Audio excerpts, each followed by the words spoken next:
Sean bienvenidos una vez más a su asignatura Ciencias Sociales, correspondiente al curso tercero de secundaria, con su maestro Luis Miguel Quesada Paulino. Hola Neurona, ¿cómo estás el día de hoy? Muy bien, profesor. ¿Y usted? Feliz y encantado de que estés bien, pero para estar mejor y más listos, pasemos al siguiente material.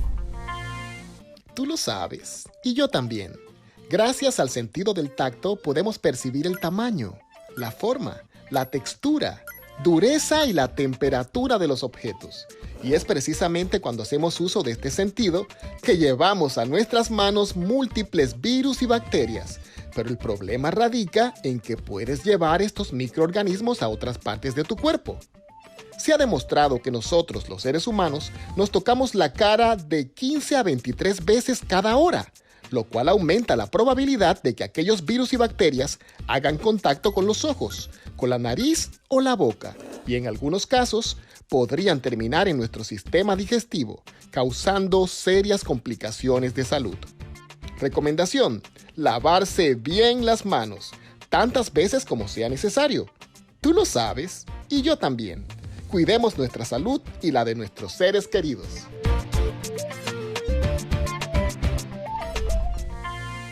Tú lo sabes, y yo también. Gracias al sentido del tacto podemos percibir el tamaño, la forma, la textura, dureza y la temperatura de los objetos. Y es precisamente cuando hacemos uso de este sentido que llevamos a nuestras manos múltiples virus y bacterias. Pero el problema radica en que puedes llevar estos microorganismos a otras partes de tu cuerpo.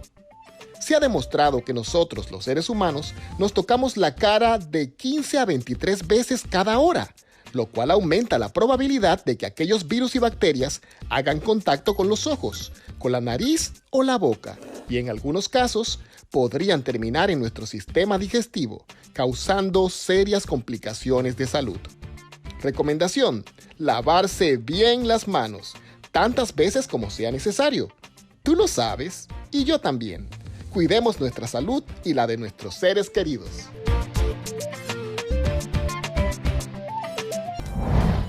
Como parte fundamental de nuestra estructura de clase, es vital conocer cuál es la palabra clave del día. Y nuestra palabra clave es preparación. Palabra clave: preparación. Es conocido como el proceso de transformar una cosa u obtener un producto por medio de un trabajo adecuado. Además, se refiere a la elaboración de un artículo o producto que es pensado para satisfacer alguna necesidad social o personal, realizada por medio de la transformación de alguna materia prima o ya procesada. ¿Por qué esta es nuestra palabra clave? Porque recuerda que tenemos la tarea de realizar la infografía. ¿Y con qué? Con la información que hemos adquirido y el tema que hemos estudiado en nuestra clase. Veamos, ¿qué estudiamos nosotros en la clase anterior? En la clase anterior aprendimos que la sostenibilidad tiene como objetivo trabajar en la administración de recursos para satisfacer las necesidades de las generaciones presentes, pero pensando en la calidad de vida de las futuras generaciones. Por lo tanto, toda acción social debe de tener presente al colectivo, sus necesidades inmediatas y también las oportunidades del mañana. Además, conocimos la diferencia entre igualdad y equidad. La primera se refiere a entregar la misma cantidad de recursos a todos y la segunda, la equidad, a dar lo que necesita cada persona o sector de la sociedad para cubrir sus necesidades. Exactamente. Espero que tú en casa también hayas hecho un resumen similar a esto. Este es el contenido que hemos trabajado y en la clase de hoy es un resumen de lo que hemos estudiado en esta unidad referente a la población humana. Por eso demos un pequeño repaso y también enfaticemos conceptos que hemos trabajado. Por ejemplo, está lo siguiente. El tema central de todo esto es la población. Cuando hablamos de población, decíamos que es el conjunto de habitantes. Un conjunto de habitantes o seres vivos. Este tema no es trabajado únicamente desde las ciencias sociales. También en las ciencias de la naturaleza, específicamente la biología, trabaja esto con el conjunto de seres vivos que están en un hábitat. También ahí se trabaja esto de la población.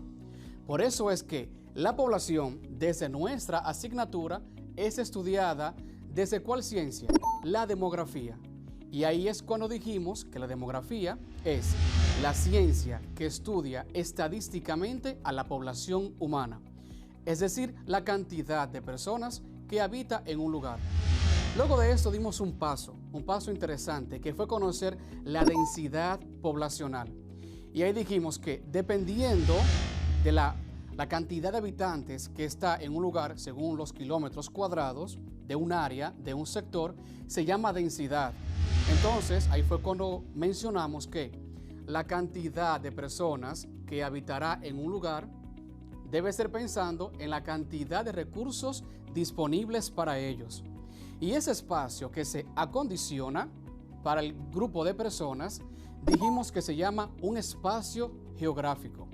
Cada espacio geográfico debe tener presente ¿el qué? Aquellos lugares que satisfagan las necesidades de sus habitantes.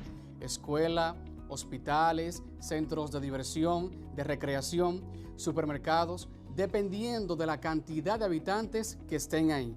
Entonces, cada población se sitúa, se ubica en un espacio geográfico. La demografía, en el trabajo que realiza, lo hace desde dos perspectivas. Tenemos una demografía que es demografía estática, pero tenemos una demografía que es demografía dinámica. ¿A qué se refiere la demografía estática? Bueno, básicamente sería aquella que se centra en contar cuántas personas viven en un lugar. Sencillo. La demografía estática se basa en eso. ¿Cuántos son los habitantes de esa población? Nada más. En cambio, cuando nos referimos a la demografía dinámica, se refiere a aquella que pone atención a las diversas tasas. La tasa de natalidad, la tasa de fecundidad, la tasa de mortalidad. La mencionamos, pero ahora también hacemos un recuento sobre ella. ¿Por qué se llama dinámica? Bueno, porque esos datos, esas cifras estadísticas son variables. Dependiendo de la acción humana del momento, eso cambia. La tasa de fecundidad cambia por la cantidad de mujeres que salen embarazadas. Y la tasa de natalidad cambia lógicamente porque cada X tiempo nacen diversos individuos. Y la tasa de mortalidad, la cantidad de personas que fallecen en ese lugar. Ahí se enfoca la demografía dinámica. A eso pone atención. Y tú sabes que esto considerablemente cambia la estructura social. Porque acordando la cantidad de personas que habiten un lugar, serán la cantidad de recursos que se deben canalizar para satisfacer sus necesidades. Por eso una demografía dinámica. Porque según la evolución que tiene la sociedad en cuanto a cantidad de individuos, asimismo debe ser la evolución en cuanto a la canalización de recursos. Por esto, demos un paso ahora a conocer cómo se calcula realmente la tasa de natalidad y pensar por qué esto es necesario. ¿Por qué se debe tomar en cuenta cuántas personas nacen al final de un año? Recuerda que las tasas se realizan pensando en la cantidad de personas que nacen o fallecen en un periodo, en un lapso de un año. Bien, demos este paso. Acompáñame a conocer la fórmula estadística para que tú mismo puedas hacer el ejercicio de calcular cuántas personas nacen en un año. Y luego te explicaré la importancia y relevancia de esto. Bien, vamos a la pizarra. Aquí tenemos, verás que serían dos fórmulas. Realmente es una con los mismos datos que se puede hacer de dos maneras diversas, ¿ok? los datos son los mismos, solo que tú puedes hacerlo de un modo o de otro modo. Sucede lo siguiente. La T, ¿qué significa? Tasa. Es la tasa. Y esta que está acá, la N, ¿qué significa? Natalidad.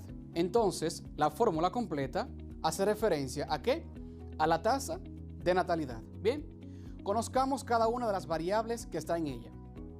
La N, que está acá, hace referencia el número de personas que nace en un año, el número de personas que han nacido en un periodo, en un lapso de un año. La P, que está aquí, significa la población total de ese año en ese lugar y se multiplica por 1000. 1000 será siempre la cifra constante en esta y en las demás fórmulas, también la tasa de mortalidad y también la tasa de fecundidad. Siempre tendremos ese valor ahí. Te repito, número de nacidos en un año, la cantidad de personas, la población de ese año en concreto, y se multiplica por 1000. Sigamos el ejemplo. Nacen 500 personas en un año. Nacieron en el año 2020, supongamos 500 personas en X sector. Pero resulta que en ese sector la cantidad de personas que vive ahí, que habita ahí en ese año, son 10.000. ¿Qué hacemos? Dividimos 500 entre 10.000. La cifra 500 entre 10.000. Eso dará, ¿cuánto? 0.05. Y luego este total se multiplica por 1000. Al multiplicar 0.05 por 1000, el resultado, ¿cuál sería? 50. Entonces podríamos decir que en promedio, por cada 1000 personas, nacen 50. ¿Copias la idea? En promedio, por cada 1000 habitantes de ese sector, en ese año, nacieron 50. ¿Exacto? Acá te das cuenta que los datos son los mismos. Solo tenemos un modo diverso de cómo realizarlo. Entonces, el 1000, la cifra que tenemos acá, se multiplica por el número de nacidos durante ese año entre la población total. Y hacemos lo siguiente. 1000 por 500 quedará 500.000. Entre 10.000, que es la población total. ¿Cuál sería la cifra final? 50. Y decimos con esto que por cada 1000 personas han nacido 50 personas en ese año. Ese no es un número preciso, pero sí un número muy aproximado. Bien, llegado a este punto, ¿tenemos alguna pregunta? Así es. Identifico que tenemos 2 preguntas vía redes sociales. Veamos quién pregunta y de dónde. Joshua Espinal, desde Consuelo, San Pedro de Macorís, nos pregunta lo siguiente. ¿Siempre se le ha puesto atención a la esperanza de vida? Exactamente, siempre se le ha puesto atención, solo que no con esos términos de demografía y población que hemos dicho ahora, pero siempre se ha pensado en la esperanza de vida. Por eso, desde antiguo, ante cada enfermedad se buscaba una cura. ¿Para qué? Para que los que nacieran después tuvieran una respuesta ante la enfermedad que tiene en ese lugar. Así que la esperanza de vida siempre se ha tomado en consideración. Por eso se cuida la alimentación y la salud de cada ciudadano. ¿Alguna otra pregunta? Así es. Camilo Ortiz, desde Las Terrenas, Samaná, nos envía lo siguiente. Como estudiante, ¿cuál es la importancia de conocer las cifras de cada tasa? La importancia de esto es saber que se debe poner atención a la sobrepoblación y se debe poner atención a la cantidad de recursos que se necesitan dentro de una población. Por eso, como estudiante, desde ahora es bueno tener la observancia de cuántas personas habitan en tu sector, en tu lugar, y cuál es la capacidad que tiene ese sector para adoptar, para tener presente la cantidad de personas. Porque si tú evalúas y piensas, bueno, en mi sector solamente caben 1000 personas, pues bueno, no podrían vivir en ese sector 5000 personas, porque los recursos serían totalmente carentes y no va a responder a lo que se necesita. Por eso la importancia. Es una formación ciudadana, sobre todo. ¿Alguna otra pregunta? No hay más preguntas, profesor. Excelente. Te mencionaba, Qué bueno que preguntaron sobre la esperanza de vida. Sucede lo siguiente. Cuando una población, o mejor dicho, cuando los gobernantes de una población ponen atención a la cantidad de personas que nacen al final de un año, cuando piensan, bueno, han nacido 50, han nacido 100 personas. Cuando ponen atención a esto, ajustan entonces el presupuesto, ajustan la capacidad de servicios de salud y se hacen pequeños ajustes también en la cuestión de supermercados y demás. ¿Y qué se dice? Se piensa esto. Bueno, supongamos, el año 2010, aproximadamente la tasa de natalidad decía, han nacido 100 a final de un año. Y luego dicen, en el año 2015 nos hemos dado cuenta que han nacido 200. El doble, un 100% esto ha aumentado. ¿Qué dicen? Bueno, esta población tiene una mayor demanda. ¿Por qué? Porque son más los habitantes que están dentro de ese sector. Y la atención que se pone es que, como son más personas, necesitan mayores recursos. Por eso la atención.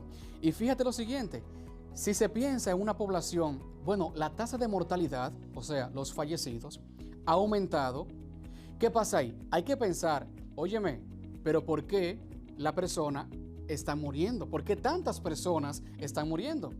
Si evalúan que desde el año 2000 hasta el 2010, el promedio era, un ejemplo, de 200 personas por año, y de momento en el año 2015 al 2020 están falleciendo 500 personas en un año, hay una alerta, porque tenemos un patrón, tenemos unas cifras, un promedio que se ha alterado, ha aumentado. Entonces, ¿qué dice? Hay que poner atención. ¿Por qué están falleciendo tantas personas? Entonces, ahí se evalúa. ¿Es cuestión de alimentación? ¿Es cuestión sanitaria? ¿O qué es lo que está pasando? En algunos casos se ha evaluado que la cantidad de envejecientes es alta. Por eso llega un punto en esa población, en ese sector, que aumenta la tasa de mortalidad. Esa es una atención. Si, por ejemplo, instalan muchas industrias y esas industrias y empresas contaminan, por ejemplo, los ríos, llega un punto que las zonas aledañas a esa empresa e industria tendrán enfermedades que puede llevarle incluso hasta la muerte. Entonces, esa es una atención que se debe poner. Por eso la importancia de conocer las cifras que son cercanas, que son un promedio, tanto de tasa de mortalidad como de tasa de natalidad, para conocer la esperanza de vida y los factores que inciden a esta esperanza de vida. Y sobre todo, de mantener una balanza. Porque si nacen muchas personas, pero todas son jóvenes, y fallecen pocas personas, ¿qué pasa ahí? Llegará un punto que habrá una sobrepoblación. Entonces es regular. ¿Cuándo digo regular? Canalizar los recursos según la cantidad adecuada. Si aumentó la tasa de natalidad y no aumentó la de mortalidad, pues ¿qué debe aumentar? La canalización de recursos, porque son más personas, más viviendas, más escuelas, más hospitales, porque son más los habitantes de ese sector. Hay una cosa que te quiero enseñar y es lo siguiente. Se llama el exilio rural. ¿A qué se refiere? El traslado del campo a la ciudad. Este exilio rural se da por diferentes situaciones. A veces muy consciente. Se dice, bueno, aquí en el campo vivíamos 50 de nuestros familiares, pero resulta que solamente queda el abuelo y la abuela. ¿Qué hay que hacer con ellos? Incluso ya están en una edad que deben ser cuidados. Pues sencillo, los hijos lo llevan a la ciudad. Este exilio es consciente, pero a veces hay un exilio que es por una presión social. Dígase lo siguiente, cuando los trabajos disminuyen, cuando la electricidad no llega, cuando los recursos de alimentos carecen porque trabajan y no hay quien les compre eso y no pueden estar sembrando de más, situaciones que a las personas se les va de la mano. Entonces la demografía pone atención y dice, mira qué pasa, el ambiente urbano está creciendo, pero el ambiente rural está disminuyendo. Entonces se pone una atención inmediata a eso. Es el proceso de migración. ¿Por qué razón las personas están emigrando? A veces, como te dije, es de manera consciente, pero a veces, en ocasiones, es por necesidad. Entonces, en esa situación, la demografía pone atención eminente y dice, bueno, acá el factor que está sucediendo es necesidad, es presión social, y se le pone atención a esa cuestión. ¿Por qué? Porque se debe solucionar.